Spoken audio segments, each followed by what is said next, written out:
Hello Channel NITT viewers, I am DS, your psychologist, and welcome to another episode on Channel NITT.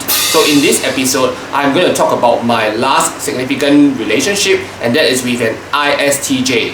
So of all the relationships that I have, I realized that the significant ones that last beyond 1 year and 6 months happen to be mostly introverts, actually all introverts. So I'm not too sure whether ENTJs are better suited with introverts, so we can explore that topic in another episode. But for now, let's talk about the ISTJ and the ENTJ. Generally, the relationship is very stable.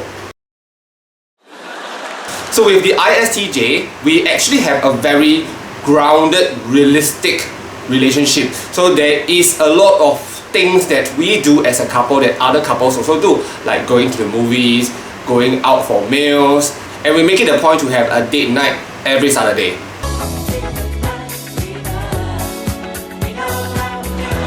While the ISTJ and I do not live together, we make sure that we call each other every night and have at least a 30-minute phone chat. So things are going on very stably. I would say that the relationship is actually quite a good one, at least for the first 1 year. So one thing that I didn't really like about the ISTJ is that the ISTJ could be very invasive. So while you are asleep, she may actually take your phone and check your messages. So during the time when we were together, it was still the Nokia era. So all the phones, you can actually just open them easily. There's no pin, there's no need for fingerprint identification. So many a times I have woken up and found the ISTJ actually reading my phone messages. So I think that is a little bit invasive, but of course I have something to hide. But she can read anyway, doesn't matter. So subsequently the relationship got a little bit screwed. I would say that it went really downhill because she found something about me, and I also started to read her messages while she's asleep. Eventually we agreed that we want to give each other some time, some space, so we did not communicate with each other for a period of time. But we were officially still together, and I officially still want to be with this ISTJ. However, during this period of silence, ISTJ found another boyfriend.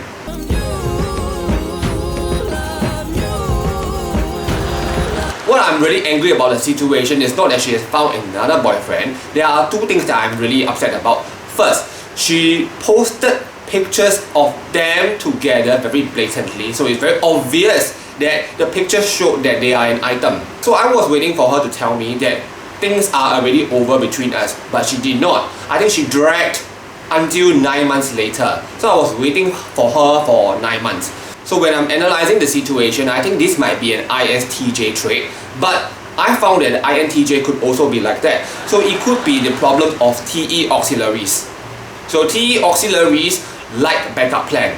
So even though she had someone that she liked now, she wants me to be the backup. In case it didn't work out between she and the new guy, she could still have me as a backup option. That was the same with what happened with the INTJ that I actually did a lot of episodes on in this channel. So for both relationships, there was a third party. I was the first person. So subsequently, they decided that they like the other man more, so they just hang on to me without giving me clear instructions that is already over.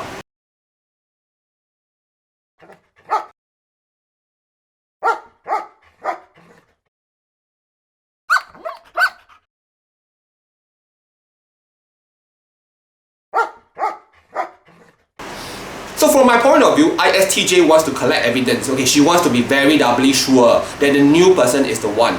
So she kept on going on with the new person, and even though she might have already totally given herself to the new person, she doesn't want to cut the ties with me because she is not sure. After all, we have been together for 1.5 years and it was a stable relationship. So maybe that's why. Still, I think this is not fair. I think she should have just told me directly instead of wasting my time. As an ENTJ, if I had liked someone else during the relationship itself, I would have told the first person that I would like to break up. This has happened before. So for INFP number 1, I actually found that INFP not very suitable, and I found INFP number 2, which happened to be worse. But during that time, I thought that maybe I could have been together with the INFP. So I have not even asked the INFP number 2 if she wants to be my girlfriend. I decided to just break up with INFP number 1. So this is what an ENTJ might have done. Because we believe in fairness, TE being our dominant function. However, when TE is auxiliary, I think it works slightly differently. I do not want to be a backup plan. I really scorn that. So this ISTJ episode has made me very angry. Subsequently, when she told me about it, it was already long way due. So I had wasted a lot of opportunities. I would have gotten myself with other people, but then I was still waiting for the ISTJ. So that was it. I was so angry with this ISTJ that this ISTJ I would never want to talk to again. So she is the only ex that I do not keep in contact with.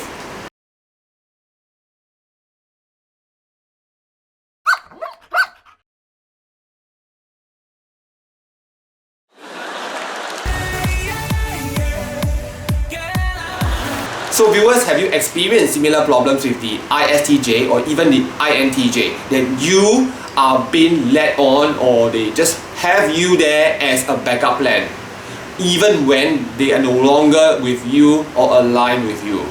So it's okay that you have fallen in love with someone else, that's quite normal, but you are wasting time.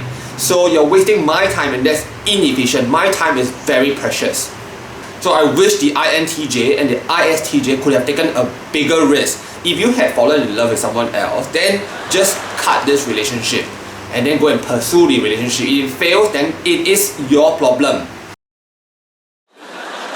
Always take note, if you had fallen in love with someone else, then don't come back. For the ENTJ, it's very hard to love a person in the past again.